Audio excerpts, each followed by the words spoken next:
Hello, I'm Meryl Hathaway, and today our guest is Chris Pistorius, founder of KickStart Dental Marketing, which has consistently been listed as one of the top dental marketing companies in the country by UpCity, SEO For Growth, DesignRush, Expertise, and AgencyVista.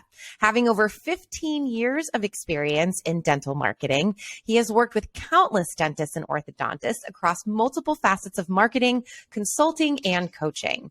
He shares his expertise by giving marketing seminars across the country and hosting a weekly dental marketing podcast. Chris resides in the Denver, Colorado area with his wife, Michele, and two kids, Kaitlyn and Brody. I am delighted to welcome Chris to the show. Good morning. Hi, thanks for having me. I appreciate it. Absolutely. I'm so excited to find out more about everything. So let's get started with our first segment of the show called Getting to Know You. I am just going to ask you a series of this or that questions. Don't think too hard. Just throw out your first instinct response, okay? Sounds good. All right. Tablet or laptop? Both. Oh, tell me about that. Are they used for different things or interchangeable? I actually use my iPad Pro as a third monitor. Oh, that's a great idea. Yeah, that makes a lot of sense. I love the iPad Pro. Yeah, and I use it to take notes with, so I always have my notes with me. Okay, so you're the second person to mention using it for note taking. So do you use the Apple Pencil and like write it down and then it makes it digital? Absolutely. Cool. Yeah, it works well.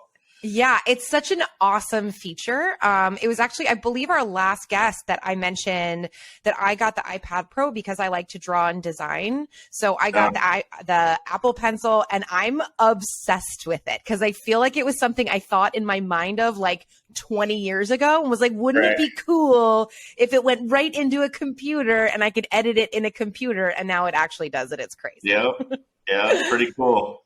Yeah, so cool. All right. Coffee or tea? Tea. Oh, okay. What kind of tea? Usually like very heavily sweetened tea, unfortunately. Like sweetened iced tea, like in Texas? Yeah, like I have a fairly considerable sugar addiction, so as does most of the country, so you're not alone. You know what's interesting is I went back to school this year, partly for learning health and wellness coaching, and I got some education in both psychology and physical nutritional health. And it's fascinating how much so many people are addicted to sugar because it's like set up that way. And it creates like the most inflammation possible in the body. And what's funny is I had a number of surgeries a few years back and everybody sent me like cookies and candy and all kinds of sweets when I was recovering. And it's like the nicest, most thoughtful thing because everybody's like, oh, cheer up, have some candy. And at the same time, it's like the worst thing for your body to try to like get out of the inflammation process. But it's so nice. Yeah. And I also I briefly worked at a Texas barbecue spot in New York City when I lived out there. And one of my jobs in the morning when we were getting ready for the lunch rush was to make the sweet tea. So I have actually put like the bucket of sugar in the bucket of water and then like slowly twisted the spoon around. Ooh, it's gross, but it's so good. That once I'd realize just what's in it and I might be able to get away from it then. I don't know. I feel like it makes a difference. And at the same time, sweet tea is so good. It just is. It's so yummy. I feel you. Okay. Next question. Instagram or TikTok? Probably TikTok. Really? Okay. You're one of very few people who've said it. So tell me why. I'm surprised by it. I think it's more entertaining. TikTok just make me die laughing at any given second, right? Instagram, it seems like I got to really search more to be entertained. So Yeah, because Instagram's been around longer. So I think most of my guests have been very like, oh, well, I know Instagram really well. I'm not up for learning another new platform. Like that's more been the response. But I agree with you that I think it's easier to stumble into TikTok and just like lose yourself in the funny puppy videos or the people who put random, like, I like the ones where people do not necessarily like stunts, but they do random, like a super active thing or like a highlight thing where they do that on. And then I can fall into that and watch that kind of thing forever. Right. Absolutely. Yeah. Okay. Dentistry or orthodonture? Oh, that's a tough one. I know. These more, so probably ortho. Just, I don't know. It's just a little bit more interesting for me, I guess. I was always more excited to see my orthodontist than my dentist. I'll say that.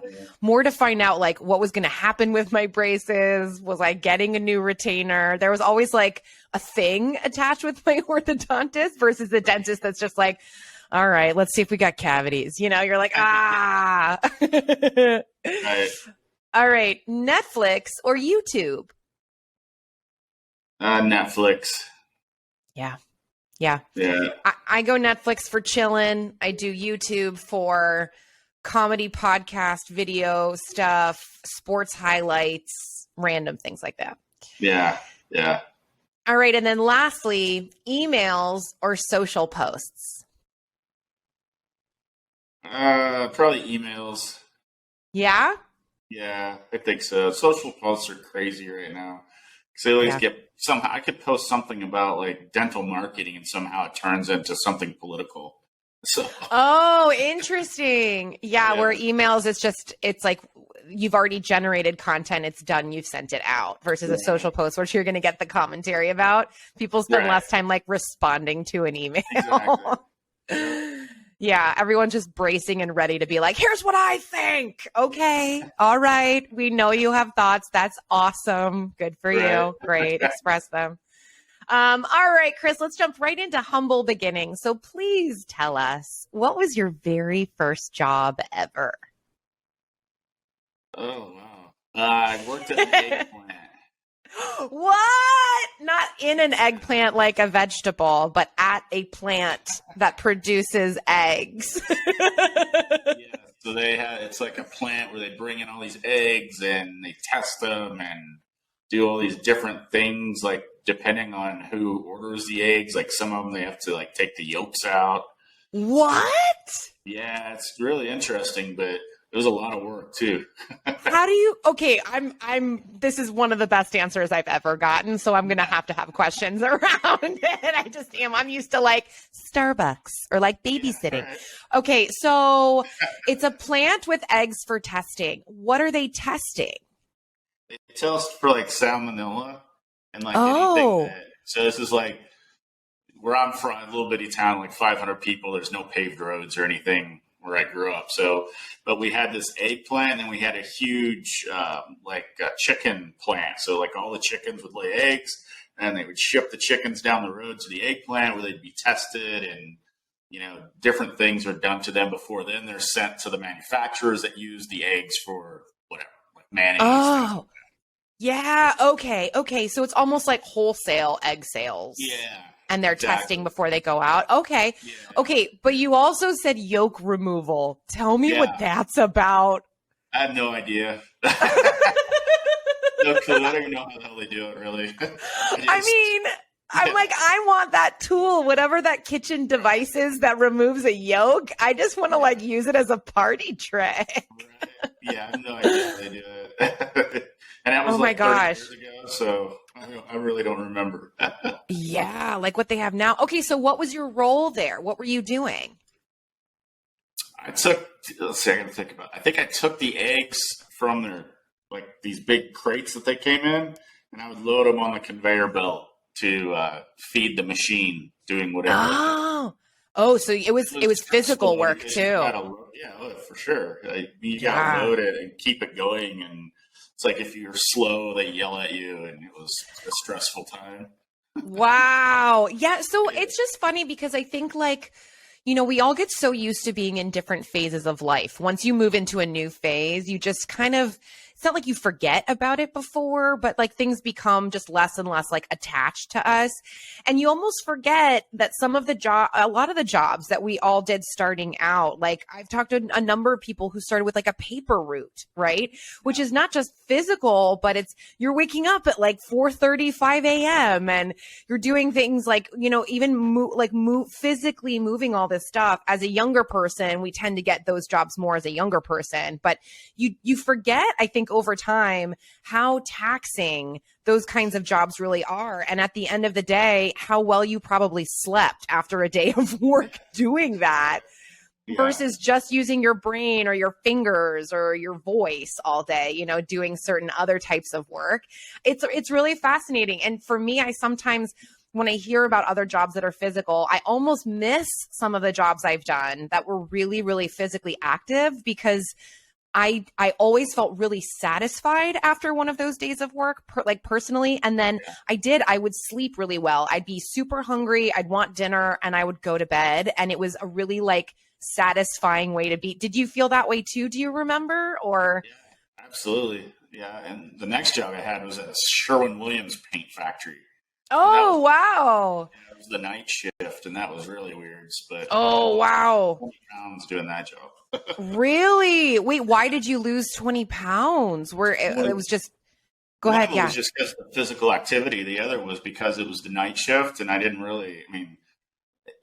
adapt very well, so I didn't really have a dinner time. I just kind of snacked around. I just didn't eat that much. Yeah, interesting. I also think a paint job would be really fascinating, the types of people that come in. Like there's so many different types of people coming into a Sherwin-Williams. That's for sure. Yeah. So all the way from the eggplant to where you are now, tell us a little bit about that journey. I don't think we have time for all of that, but I'll do Not for all of it, for sure. Yeah, you're going to have to do some skimming. Yeah, so I went from that. I went to school at Eastern Illinois University, obviously in Illinois. Cool. I played baseball earlier in my college career, and I hated math. So the path of least resistance for math was to major in journalism, which I did. What requires zero math? Yeah, and I suck at writing too. So I look back and just like, what are you doing, man? But what I did find doing that is advertising. And I worked for the school newspaper, right? And they're like, all right, well, you can write this article or this article. Oh, and there's this job you go out to local businesses and you sell them advertising for the newspaper. I'm like, all right, I'll do that. And so that's what really got me interested in advertising, because I knew I couldn't write, and there was no money in it. So I was like, I got to figure something out. So that got me started in advertising, sales, and I was always good at sales because my dad was like a salesperson for like a trucking company, and I used to ride with him and I'd hear his conversations, and so I guess I was just kind of meant to do that. But so then I fast forward a long time. I'm out in Colorado. I get hired by, you're probably maybe too young to remember, but America Online was a huge like internet provider back then. And I remember. Yeah. The Google of today, right? And so totally I got hired by them to do advertising sales. And during that, they were actually bought out by Time Warner. So it was AOL Time Warner for a while. And then that put me into like selling advertising like in Time Magazine and on cable channels. And it was really cool, but there's a lot going on. Yeah. So I did that for a long time, and I learned a lot, unfortunately, about what not to do. And I decided to start my own agency because I felt like there was a huge gap back then where local businesses, they don't necessarily know where to market their business, right? They're good at baking cakes or being a dentist or being an attorney, but they're not necessarily good at knowing how to market a business. And that's actually one of the number one reasons I think that small businesses go out of business, is because they're good at doing the work in the business, but not necessarily running a business, right? Yeah. So that's what my agency filled the gap with at first. And we didn't just specialize in dentistry then. That was 12 years ago now. We kind of took on anybody that'd be willing to pay us, really, right? Yeah. And then we decided to niche down, and I wish I had some cool story on why we chose dentistry, but essentially it was because we had like 5 or 6 dentists at the time, and they always paid their bills, and we got really good results for them. So we're like, screw it, let's go with dentistry. So that's kind of the really quick version of how I got to this point. It's so interesting because I like in the back of my mind, I think I made up my own story that something happened that was dental related, that you like had some like a major root canal, and then you met this amazing dentist, like an amazing dentist that nobody else knew about and had no reviews. And you were like, you've saved my teeth. We're going to figure out life together. And then like, that's how you did it. But it's so funny that it's so practical instead. Hey, they were all paying their bills. We had multiples of them. It's like, hey, let's just niche this. Why not? Yeah. 12 years later. Wow. Yeah. Here we are. Wow. Yeah. So how do you feel like, okay, so this is my first question that I had for you. Considering that some people relate going to the dentist or orthodontist with like massive fear and panic, because it's a real thing, right? Like a lot of people are afraid of the doctor in general, but I think the dentist and the orthodontist bring like a different level of, I don't know, right? So do you feel like a lot of the clients that you work with are like come up against the resistance of people not wanting to go at all? And that's a part of what you have to kind of help people get over within the marketing space? Yeah. Okay. I'd love to hear about that. You know, to do marketing correct for a dental practice anyway, there's a lot of, I think, education, you know, it's like 1920s with dentistry where, you know, you hear nightmares. I mean, it's dentistry today is way different. And I think there's a certain amount of education that has to go into a marketing campaign. But, you know, a couple of the things that we try to check off as we're doing marketing campaigns are, you know, the top 3 reasons why people don't go to the dentist are time, fear, and money, right? Yes. So sometimes it's all 3 of those things, right? So we have to, you know, when we design these campaigns, you know, we have to think about people being scared of the dentist, or maybe they don't have health insurance, or, you know, maybe there's, you know, they've got 4 kids and, you know, how am I going to get all my kids to the dentist, right? So we have to think about that and tell a story very quickly, you know, to alleviate some of those concerns. Yeah. So it all is really common. That's sort of what I expected is in terms of, because obviously like, I guess on top of, or to follow that question.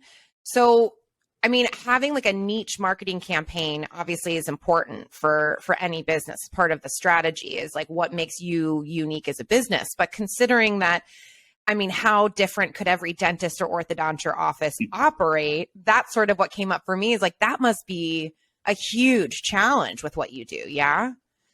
It can be. Yeah. And, you know, that's, you know, we're a boutique agency. So there's 10 of us that work here. We tend to only take on a certain number of clients every year. And we don't ever work with another practice in the same market, right? So it's just one of our rules. But having said that, you know, one of the first things we talk about with a new client is, all right, why should somebody choose you over the 15 other dentists that they drive by to get to your office, right? What makes you tick? What's your, what we call USP, unique selling proposition?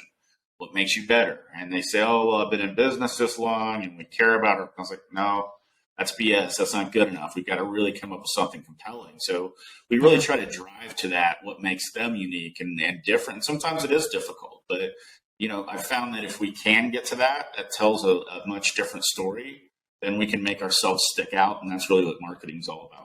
Yeah, absolutely. Finding, and I loved that term, like what makes them tick, what makes them really stand out. I mean, I still remember my orthodontist very, very well. He always made me feel calm when I was really nervous and just things like that. Like his personality stood out, and everybody I knew growing up was going to the same orthodontist for whatever, however that worked. It was just like, he was like the guy.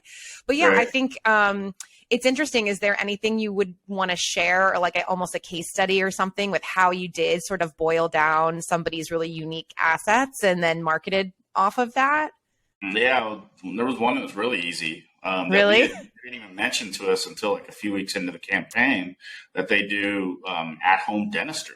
Yeah, that's one of the things that they can do. So if there's something like somebody's maybe elder and they can't get out of the house, things like that, they'll actually go. They've got like a mobile van that's, you know, they can just actually go to the home And so that's huge, right? I mean, you don't hear enough of that anymore at all. Also, there's some cases where like special needs kids, things like that, they specialize in caring for those type people that, you know, they're nervous people anyway. And then you put in dentistry and it's just like, it can be a panic type situation for people like that. So, you know, they cater to that kind of stuff. Also education, you know, what's their backgrounds? You know, we have one dentist, or actually I think two dentists that went to Harvard Dental School, but they don't like to talk about it because, you know, they don't want to seem like they're, you know, above everybody. And I'm like, no, I mean, you went to that school, you need to at least tell people that story and then, you know, be tactful about it. Don't taunt it. But, you know, so it's things like that. You just got to really dig in and find out what makes them tick. For others, it's like they have in-house insurance plans, right? So if you don't have, you know, dental insurance, this could be a great way to still be able to get high quality care and still, you know, not have to pay full retail, if you will. So it's things like that. And, you know, sometimes it's easy to find like the special needs stuff and the mobile, and sometimes you have to dig in a little deeper. Yeah, that's fascinating. I've never heard of mobile dentistry, and I would absolutely jump on board for something like that, just out of pure laziness and wanting to be comfortable on my couch while someone's cleaning my teeth. That sounds so much better. Right. But yeah, that's so interesting because there are aspects of like the idea that someone who went to Harvard dentist school is like, I don't want to sound elitist by talking about it, but I'm like, hey, if you went there versus, you know, a random community college in Kansas, I'd probably pick you,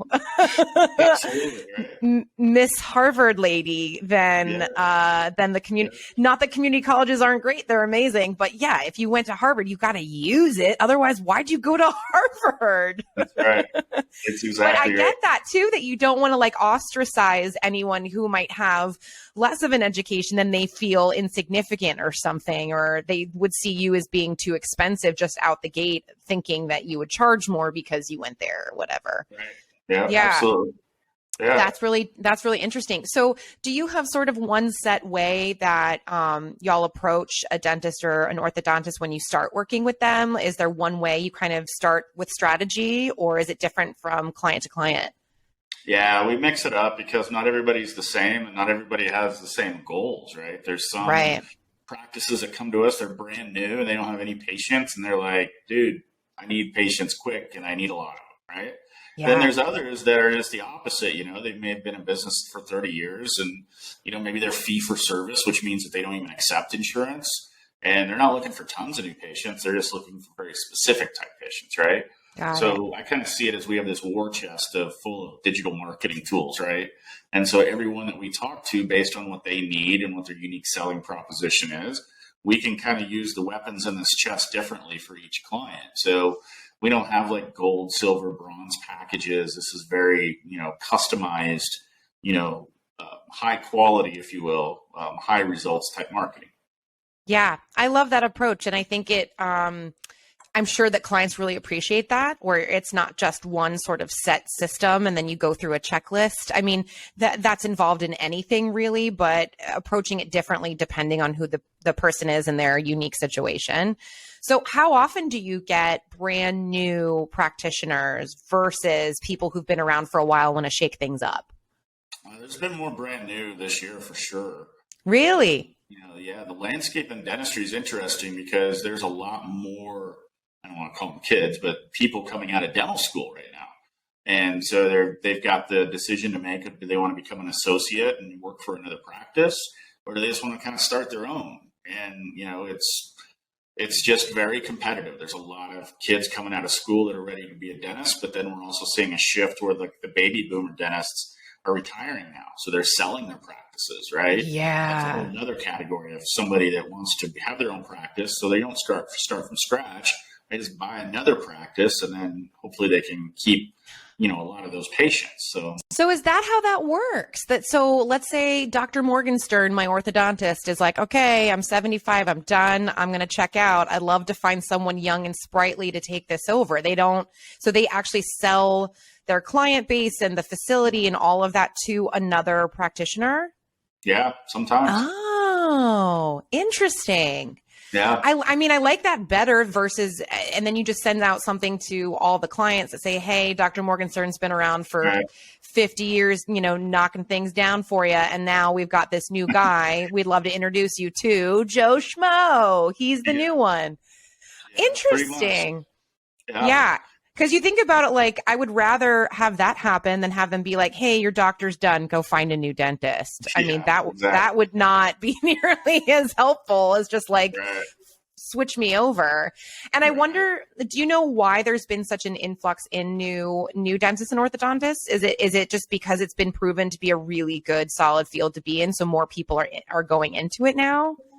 Yeah, I think so. I mean, it's just, a lot of people don't realize this, but like, dentists, unless they're, got a checkered background or something, it's one of the easiest industries to borrow money from too, because banks, have so much historical data on the success of dental practices, right? Yeah. So, it's lucrative field. You don't have to be a full-on doctor, right? So you don't have to spend years of, just education and then working 20 hours a day and, internal medicine type stuff. So I think it's a lucrative business. But it's interesting because dentistry school is really good at teaching dentistry, right? Which you would hope it would be, but it doesn't do that great of a job of like business school, right? So I talked earlier about how most small businesses fail because they're not good at running a business, right? Dentistry is no exception to that. So that is an interesting thing because they get their own practice, they come out of school, and it's kind of like, oh crap. Now what, right? I got this practice. How do I market it? How do I do payroll? How do I do accounting? All this other stuff kind of hits them. So, it's an interesting dynamic going on right now. But there's just it's a good profession to get into, but it's causing complexities because of just how many we have in particular markets. Wow. So, and I would imagine that, especially because you mentioned like the uniqueness of each practitioner, of each doctor, of each like office, that you always approach it differently. How often would you say you find that social connection is important when it comes to dental marketing versus like a standard having a really well set up SEO website and all of those types of things over the like social content? Yeah, I think they're two different things, sort of. Go get SEO, Google ads, things like that. That's what we see more is going after new patients, right? And driving new patient calls. And, somebody's got their health card in hand. They're doing a search that my tooth hurts. You definitely want to get in front of those people, right? And what's scary with that is that people assume that the best dentists are the ones on the first page of Google, which really has no bearing on how good they are, right? But that's the perception reality thing, right? Now, when you look at social media, I mean, you can do paid advertising on social media, but it's really a different person, right? So it's more like branding. Because when you do advertising on social media, it's more like buying a billboard but you can focus that billboard so that only like 25 to 35-year-old females with 2.5 kids and a golden retriever see the ad, right? Right. But they're not necessarily needing a dentist right then. Right. It's more of the kind of blast it out, get your name going type of stuff. There will be a certain percentage that do need a dentist right then, and you will get some new patients from it. But we see social media as more of the branding awareness type stuff. And then to your specific question of social posting, to us, that's more of staying top of mind to your current patient base, right?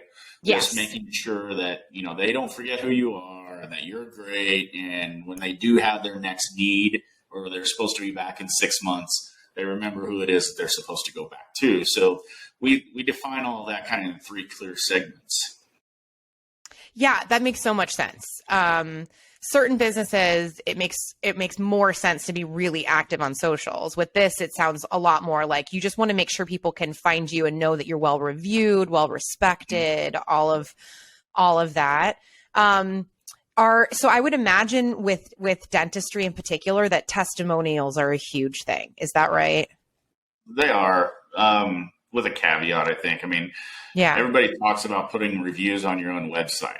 Well, they're not as trustworthy as reviews like on other websites, right? Because who's going to put crappy reviews on your own website? They're not. I mean, even my business, I'm not going to put bad reviews on my website, right? Yeah, so, yeah. I think it's the independent review sites like, Dentistry, Health Grades is one of them. But still, the more traditionals like Google, Facebook, Yelp, Yeah. If you can get reviews there, that's great. But we're really trying to take it another level of, we have a system that helps them get reviews from their patients, written reviews. But we're about ready to release a product that lets them get video reviews from their patients. Yeah, that's the new phase of everything, right? Is the video. So, and it's very compelling because then you can hear someone's tone of voice and how they're affected by what they're talking about, which is such a different side of it. So it's a new product that you're about to introduce with your clients? Yeah. So we're not going to get as many of these because people are camera shy and they don't like to take the time to do reviews anyway. But even if you can get a handful every few months, it's a huge, powerful thing because, kind of what you alluded to, people buy from people. And in dentistry, you don't think of buying and selling, but you are, right? And so if you can connect with people on more of a social level and personal level, that helps. And it's way more personable than text, right? So we send them a link basically and right on their iPhone or whatever, they can actually just do a quick review. They send it back. We do a quick edit on it and make it all look good and we're done. So smart. And it's funny. I've interviewed, so many people at this point about their specific way of approaching things. And one thing that has come up a lot lately with a variety of different guests is how important video is. And that it's become the next new norm. Like you need to have something. And I wonder, that sort of leads me into my last question in this segment is, what about testimonial, like from the doctor themselves, sort of introducing themselves? Do you guys utilize that, or has that come up at all, as saying like, hey, I'm Dr. Morgenstern, I've been practicing this long, blah, blah, blah, blah, blah, that kind of thing? Yeah, we certainly try to. The weird thing about them are that they're kind of introverts a lot of the time, so they don't necessarily aren't people like maybe you and me that's, willing to get on camera and kind of say stupid stuff and, regret it the next day. But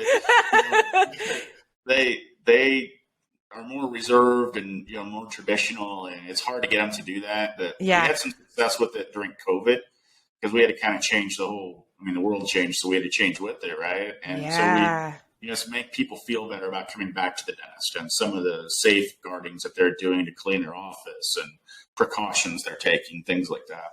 I'm sure people really appreciated that because this is actually the last question in the segment. How did the pandemic affect the clients that you have? Because it was, to me, the easiest thing to put off was getting a cleaning. Was like, I can wait for that. I'll just be really good about brushing and flossing in theory. And it'll all be fine. I can wait. But the idea of having my mouth wide open at the dentist during COVID was terrifying to me. Then again, I talked to a lot of people who started going in pretty quickly. And I wonder how you guys had to pivot during that time to really put out there, hey, we are going to do this safely, but we're still here. You still need to get a cleaning. Yeah, I think you just said it. It was weird for sure. Every client every dentist in the country was pretty much mandated to shut down, for at least 30 days. And then like in California, it was a little bit longer. So, a lot of our clients, all of our clients shut down completely. And so our story was, look, we've made a lot of progress with our marketing campaigns. So pausing them or shutting them down is not the right thing to do because a lot of your competition is going to do exactly that. But if you keep your foot on the accelerator and we continue to do marketing, once we get out of this, that's going to give you an opportunity to get ahead of some of these competitors that you weren't before.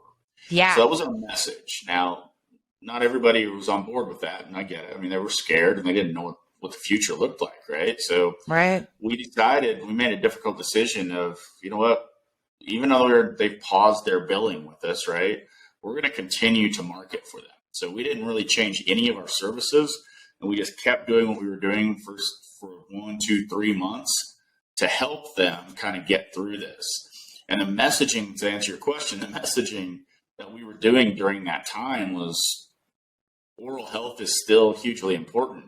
Oral health leads to other problems. And, these cleanings, once we do get back, are still going to be important. And you're going to need to really, stay on top of that, or it can lead to bigger and worse things. So, that was a lot of our segment it. And then, oh, by the way, here's a message from our doctor on video talking about how safe it is to actually go to the dentist. And I think that message could only really come from the doctor, right? Because you got a spokesperson or something like that. They're not nearly as trustworthy as the actual doctor that you've been going to for years anyway. Coming from him or her, that makes a big difference. So that was agreed. I wanted to like hear from the dentist themselves. Yeah. Not only is this safe, here are all the ways we're making sure it's safe and making sure you're comfortable. I made an appointment, I want to say it was like September of last year, maybe was around when I started being like, okay, well, maybe it's okay. And I canceled it. And when I called and canceled, I was like, I'm sorry, I'm still just not comfortable. They were like, no problem at all. We totally understand. But here, just so you know, is what we're doing. And they kind of like explained to me what they were doing. And that did make me feel better. But I personally still waited a little longer. But when I did finally go, I knew that they were being so aware and so conscious of it. But my office didn't do a video and the dentist didn't do that. And I think if they had, I would have probably gone in way sooner. To be honest, because you even referring to that, I'm picturing what that would have made me feel like. And I know it would have made me feel more confident and comfortable. But I think it's amazing that you guys kept the campaigns going, because at the same, while they had to shut down and there was time off, at the same time, you realize that as soon as things are going to be open, you're going to be inundated with people who are like, my mouth feels furry. I need your help. What am I going to do? So why not have it be really prevalent in their mind? Oh, one of the first things I'm going to do is go get this done and I'll go here, So I think that's really smart. Yeah. All right, Chris, let's move into our last segment of the show called Branded. I'm going to ask you 3 multiple choice questions. If you get them wrong, you win. If you get them right, you win. If there's a mishmash, oh my gosh, happy Friday, you win. It's just fun stats about dentistry type things that I thought were interesting to share. Okay, number 1. Humans and what other animal have 32 teeth? Is it A, chimpanzees, B, giraffes, or C, canines? I'm going to go with A. A, chimpanzees? Ha! I tricked you. It's B, giraffes, which I would never have picked. No. I was so blown away by this weird statistic, because now I'm picturing a giraffe having a mouthful of teeth that looks like mine, and it doesn't make any sense to me. At the same time, it's true that the number anyway is the same, but I threw in chimpanzees on purpose, knowing that anybody would probably pick some sort of ape or monkey as being the same. Right? It felt too easy. As you said it, you're like, I'm picking A, but so yeah, we share the same amount of teeth as a giraffe, which I think is pretty cool to know. And they've got the really cool big long black tongue, which is way cooler than our tongue. Yeah. All right, number 2, what percentage of the population goes to the dentist? Is it A, 78%, B, 42%, or C, 65%? You're going to get me at my own game. It's really hard. This is a really hard question. I agree. Go with C. You are correct. It is 65%, though, interestingly enough, in some states, it's actually much lower. So this is like the average, but in Mississippi, it's only 51.9% of the population goes to the dentist at all. So it's different depending on where you are. So Mississippi, hope you're brushing. Okay, and last question of the show. This is so random, but I had to include it. Okay, so cotton candy was actually co-invented by a dentist in 1897, which I think is so weird. What was cotton candy's original name? Was it A, crystal paste, B, sweet beard, or C, fairy floss? Good Lord, where do you come up with this stuff? I'm going to go with B. B, sweet beard? Yeah. Okay, so what's interesting is in certain places, I believe the UK is one of them, they still call it sweet beard, but it was actually originally C, fairy floss.